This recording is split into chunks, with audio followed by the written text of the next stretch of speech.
संत शिरोमणि गुरु घासीदास बाबा जी ला जन्म दे और गिरौदपुरी धाम ला पूरा विश्व के इतिहास रच दे। तो ऐसा महान माता पिता ला मोर सादर प्रणाम है। झूले ना मगा बाबा पले ना मगा, झूना झूलावे पिता महंगू हतोर। पलना मगा बाबा झूले ना मगा, झूलना झूलावे मेरा तिन्हा गोर। औरा धौरा पेड़ तरी माँ, जय हो वाई गुरु बाबा मोरी, जय हो वाई गुरु घासी, जय हो वाई गुरु बाबा मोरी, जय हो वाई गुरु घासी। औरा धौरा पेड़ तरी वही गिरो तुरी बाबा। पलना मगा बाबा झूले ना मगा, झूलना झूलावे मेरा तिन्हा गोर। झूले ना मगा बाबा पले ना मगा, झूना झूलावे पिता महंगू हतोर।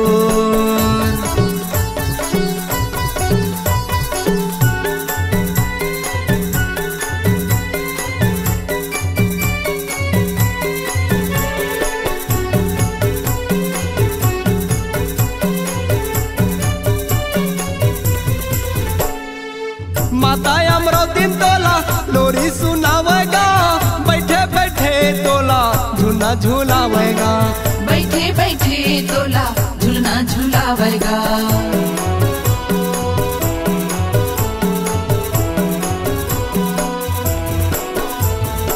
माता अमरौती तोला लोरी सुनावेगा, बैठे बैठे तोला झूना झूलावेगा। बैठे बैठे तोला झूलना झूलावेगा। सुघर की लेकारी मारे गिरौदपुरी माँ के बाबा।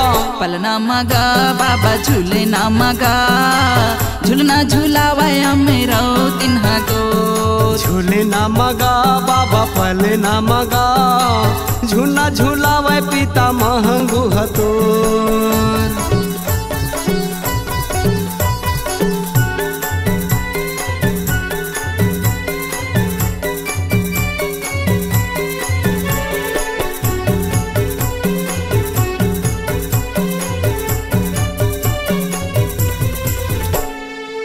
माता अमरौती कक्का दुखेला सहे है, तब जाके तोला बाबा जन्म दे है। तब जाके तोला बाबा जन्म दे।